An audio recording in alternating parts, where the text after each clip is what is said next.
So, sabi ni Chin or Chian Divine, sabi niya, pair na po ba siya or per piece po ba siya? So, ang tinutukoy niya dito is yung ating Baofeng na walkie-talkie. So, ito ay 8 kilometers, pero yung Baofeng na, na walkie-talkies, meron din silang pang 1 kilometer, 3 kilometers, 5, 8, 10, 20, and 60. Pero itong mismo pong binili ko, ito po ay pwedeng per piece, pwede din na dalawa. So, pwede nyo ding bilhin na, kasi meron dyang option kapag chinek nyo yung mismong shop nila or yung mismong nandyan sa Yellow Basket, may nakalagay dyan kung battery lang ba or gusto nyo one pair or one piece, pero meron na siya nitong mismong dock, ito, charger dock, pero kasama na rin talaga to eh.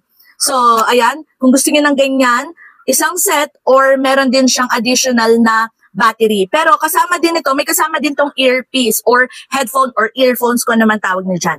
So, ganito yung itsura ng pinaka-earphones nitong ating walkie-talkie. So, kung titignan nyo, kakaiba siya, yes. Dahil, ayan, kailangan nyo lang siyang i-open dito sa gilid. Ayan, para kung halimbawa, alam niyo yung mga ginagamit sa mga event, di ba? Yung mga organizer, mga naka-walkie-talkie sila. And para hindi maingay, hindi naririnig ng mga tao doon sa event, yung mga usapan nila, naka-earphone sila. So, ito yun. O, di ba? So, again, pwede po itong one piece lang or pwede ding two piece. So, meron din silang mga set na halimbawa, gusto niyo 4 na piraso or 10.